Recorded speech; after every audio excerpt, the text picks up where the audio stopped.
இன்றைக்கு பிப்ரவரி 4ஆம் தேதி உலக புற்றுநோய் தினம் அனுசரிக்கப்படுகிறது. அதனுடைய உலகம் பூரா இது அனுசரிக்கப்படுகிறது. அதனுடைய நோக்கம் என்னவென்றால்,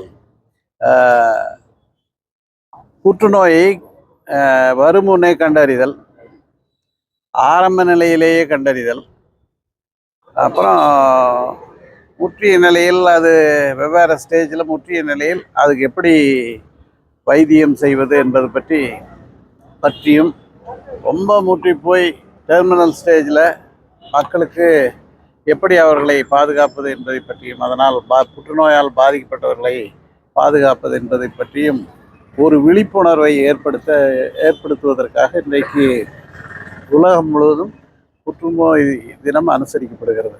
இந்தியாவில் இந்த புற்றுநோய் தினம் மிகவும் அவசியமான ஒன்றாகும். ஏனென்றால் வரும் முன்னே, அதாவது ப்ரிவென்ஷன், நிறைய புற்றுநோய்களை வராமலே தடுக்கலாம். உதாரணத்துக்கு, புகையிலை போட்டால் வாய் புற்றுநோய் வரும், புகைப்பிடித்தால் நுரையீரல் புற்றுநோய் வரும். இதை வராமலேயே தடுப்பதற்கு உண்டான விழிப்புணர்வுகளை ஏற்படுத்துவது இந்த புற்றுநோய் தினத்தின் ஒரு நோக்கம்.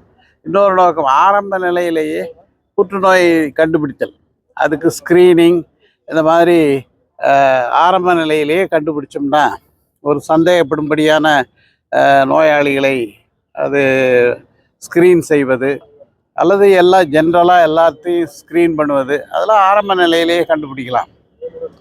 புற்றுநோய் வந்தால் ஏதோ அதோட முடிஞ்சிச்சு, அப்படி வாழ்க்கையே முடிஞ்சுதுங்கிற தவறான கருத்து இருக்கிறது.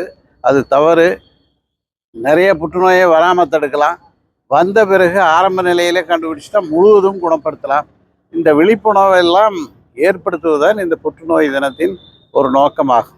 இன்றைக்கு இந்தியாவில் கிட்டத்தட்ட 1,00,000 பேருக்கு 100, அதாவது 140 கோடி பேர் இருந்தால் கிட்டத்தட்ட 14,400 பேருக்கு புற்றுநோய் இருப்பதாக கண்டறியப்பட்டிருக்கிறது.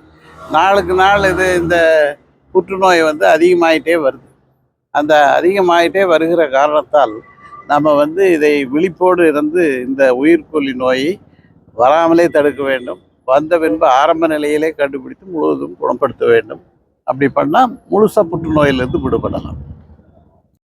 பெண்களை அதிகமாக பாதிக்கப்படும் புற்றுநோய் மார்பக புற்றுநோய், அதுக்கு அடுத்தாப்படி கருப்பை வாய் புற்றுநோய், மற்ற ஆண்களுக்கு வருகிற நுரையீரல், வயிறு, மற்ற பெருங்குடல், அனைத்து புற்றுநோய்களும் பெண்களுக்கும் வரும். அதில் மார்பக புற்றுநோயை வரும் முன்னாலேயே தடுக்க முடியும். யாருக்கு வரக்கூடிய சாத்தியக்கூறு இருக்குதுன்னு ஒரு கண்டுபிடிச்சிட்டு, ஒரு அலசி பார்த்துட்டு, அவங்களுக்கெல்லாம் முதலே ஸ்க்ரீனிங், உதாரணத்துக்கு சுய மார்பக பரிசோதனை, செல்ஃப் ப்ரெஸ், அவங்களே டெஸ்ட் பண்ணிக்கலாம் ஏதாவது கட்டிக்கிட்டி இருக்கா அப்படின்னு. அப்புறம் ஸ்க்ரீனிங் டெஸ்ட், மேமோகிராம் அப்படிங்கிற ஸ்க்ரீனிங் டெஸ்ட், இதெல்லாம் பண்ணால் மார்பக புற்றுநோயை ஆரம்ப நிலையிலே கண்டுபிடித்து விட முடியும். ஆரம்ப நிலையில் கண்டுபிடிச்சா முழுசாக குணப்படுத்திடும்.